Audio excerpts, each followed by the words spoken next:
Deciding to pursue a creative endeavor can be very daunting, as it takes a certain level of vulnerability in order to create something that resonates with others. Stories are formed from the knowledge and experience of the author, and I can confidently say that I know a lot of you would have wanted to write or create your own manga after experiencing a lot of the legendary works within Weekly Shonen Jump. In this all-new video series, I want to document my journey on creating a manga. I have this idea where I want to create a one-shot 52-page manga at the very least. If you want to join me on this journey and create your own story, then these videos are going to perfectly help you to understand everything that you need to know in order to create an effective chapter 1 of your story. In this first installment of the Making a Manga series, I want to delve into the basics of storytelling. I've read various books on script writing, and I want to talk about the basic act structures which exist within most common stories. I'll go over everything from the foundational 3-act structure to the 4-act Japanese Kishotenketsu story structure, and then lastly I'll be discussing this fantastic 5-act story structure which I have decided to implement for my one-shot story. Now be sure to stick around until the very end of this video, as I'll be applying this 5-act story structure to the first chapters of Dragon Ball, Naruto, Bleach and One Piece. We'll study why these stories effectively grabbed our attention from the first chapter, and how we can apply some of the core principles found within those stories to our very own. I'm so excited to have all of you on this journey with me, so be sure to subscribe, comment and engage with this video, because hopefully I think that this could be the start of something incredible. So without further delay, let's begin this journey of creating my very own manga story. We got really tired of the same old boring anime shirts, so we decided to launch Getsuga.com with the aim of creating designs inspired by our favorite anime and manga. We came up with designs that look cool and represent all of our favorite stories. Check out the latest Instinct collection, which features some amazing designs like this Frosted Heavens design inspired by Toshiro Hitsugaya, or this Instinct design inspired by Holo Ichigo, and my personal favorite, which is the Heart design, which was inspired by Ukiura Shifa. Do not miss out, go to Getsuga.com and wear your favorite stories. Over the last few weeks, I've made these community posts about wanting to start a video series on creating one chapter of a manga. A week ago, I had quickly drawn out this one concept page of this manga story. By no means is this representative of how a final page of my manga is going to look like, but this draft page had received a lot of positive attention from all of you. People could see how my art style has been influenced heavily by Kubo's, and there was enough in that one sample page where people had wanted to see more of this story. While I have created my own manga stories in the past, these were done back when I was 14, when I had little to no understanding of how stories work. So the most basic of storytelling frameworks divide the narrative into 3 distinctive sections. This is the 3-act story structure. It consists of the setup, the confrontation, and the resolution. This is where the story and the characters involved go through an arc of transformation, conflict, and resolution. In all stories, the first act is always where the journey begins. Here, the foundations of your story need to be laid by introducing the protagonist, the world that they inhabit,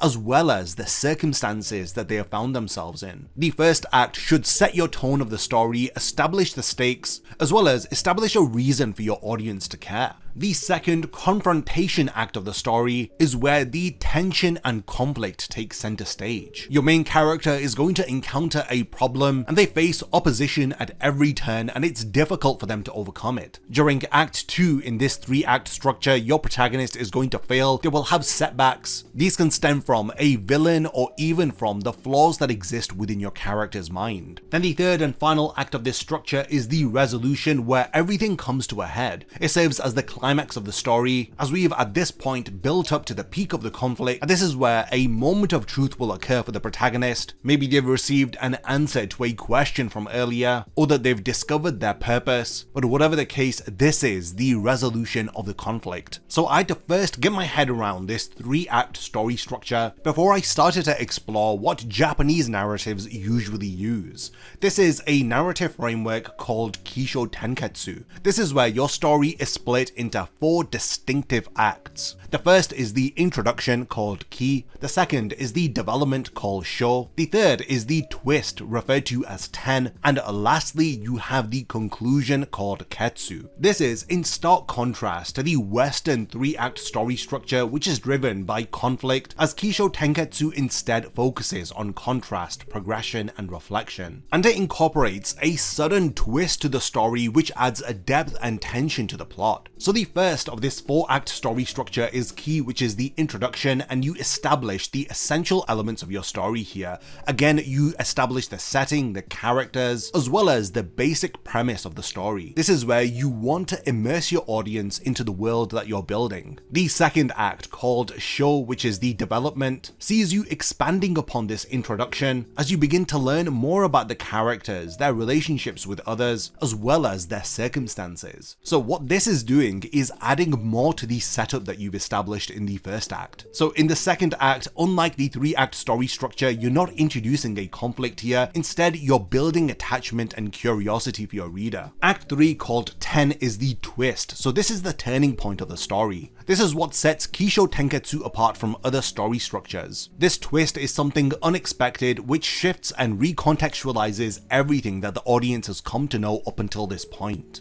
Take for example in Bleach, this is where Ichigo learns that he was responsible for his family getting hurt, as Rukia reveals that he was the target of the Hollow. The final, Act 4, is called Conclusion or Ketsu. This is where the story deals with the twist, as well as all of the foundation which was laid out in the first 2 build-up acts. In a way, the story comes full circle here, as the story perfectly ties together your introduction, your development, as well as this new reality that has been introduced by the twist, as the Ketsu relies on reflecting on the journey rather than resolving the story via conflict. Kishotenketsu is very different to the 3-act story structure because it leaves your audience with a sense of closure. It was important for me to get my head around both of these 2 core story structures. This had led me to read the book titled Into the Woods by John York, as he discusses how stories work and why we tell stories in the first place. Within this book, he speaks of a 5-act story structure, which is what I had ended up settling on. So what I'm going to do is break down this 5-act story structure, then we'll have a look at the first chapters of Dragon Ball, One Piece, Naruto and Bleach,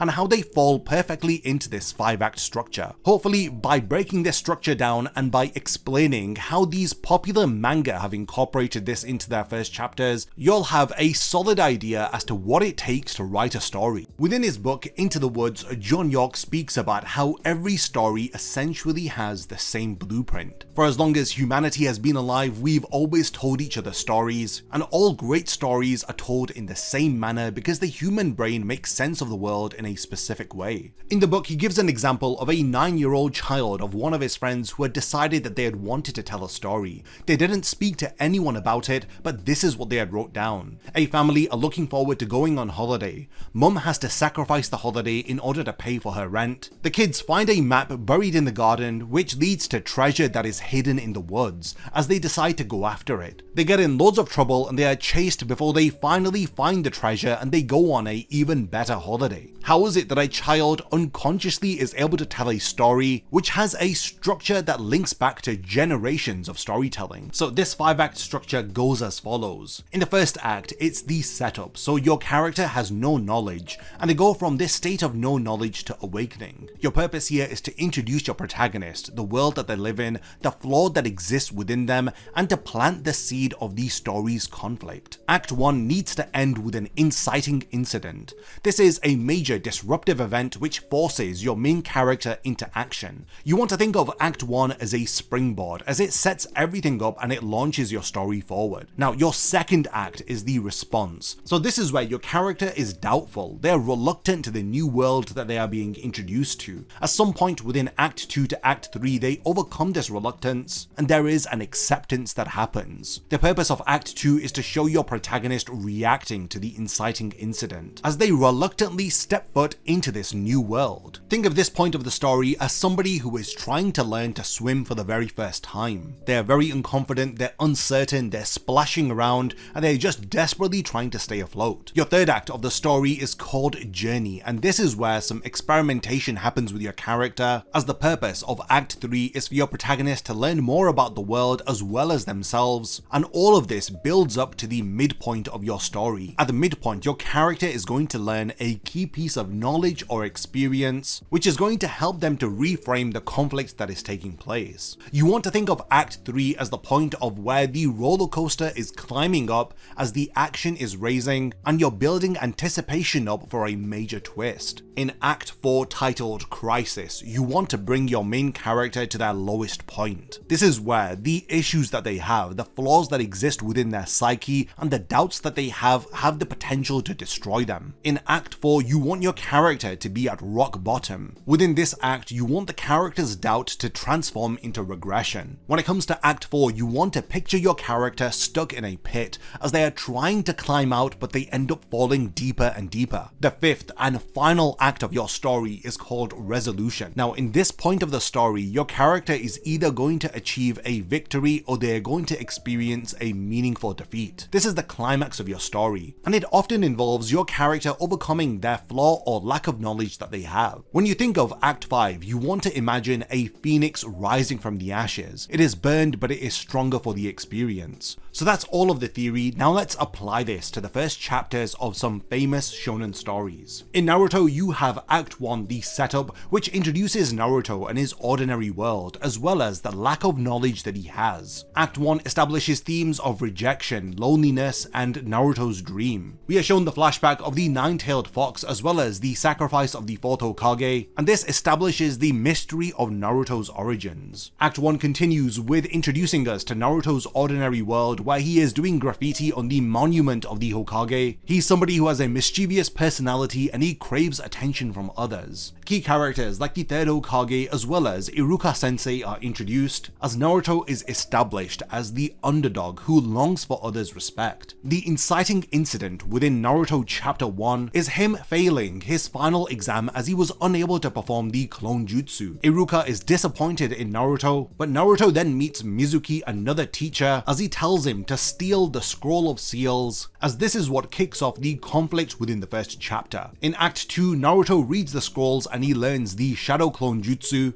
At the end of Act 2, there is a turning point where Mizuki reveals the truth about Naruto being the host of the Nine Tails. This crushes Naruto's self-worth, thus forcing him to confront the reality of his circumstances. Within Act 3, Naruto's engaging with a new world that he finds himself in, as he thinks back on his relationship with Iruka Sensei, but then from Iruka's actions, he learns that he is not hated by everyone. It is Iruka's sacrifice which makes him learn that he is valued and he has potential to be a good person as well as a talented ninja. The midpoint of the story is where Naruto learns and gains clarity about the situation from Iruka. We then kickstart Act 4, where Naruto reaches his lowest point, where he hides in the woods, feeling lost and unsure if he can ever be more than the monster which Mizuki is painting him out to be. He overhears how he is telling Iruka that he is right to fear Naruto and to despise him. Naruto regresses here as he thinks to himself that it's true that Iruka doesn't like him, but Iruka clarifies that he hates the fox, not Naruto himself. He explains that he has nothing but respect for Naruto because he is an excellent student. Now this is where Act 5 begins after Naruto has reached his lowest point, and he steps out of his doubt as he hears Iruka defend him against Mizuki. So of course Naruto defeats Mizuki with the Shadow Clone Jutsu technique, as he proves that he is more than just the host of the monstrous nine-tailed fox. He rejects the accusations of Mizuki and he earns even more recognition from Iruka Sensei. This is an impactful and excellent first chapter which follows the outline of this 5-act story structure. Next we have Dragon Ball, which is a slightly shorter first chapter at 34 pages, as the first act introduces us to Goku and his ordinary world, as it's quickly established that he is a naive boy living alone in the remote wilderness of Mount Paozu. We learn that Goku has a lack of worldly knowledge, and the flaw that he has is that he is gullible. Dragon Ball Chapter 1's inciting incident is Bulma almost crashing into Goku. Act 2 begins as Goku is immediately suspicious of Bulma, assuming that her car is a monster.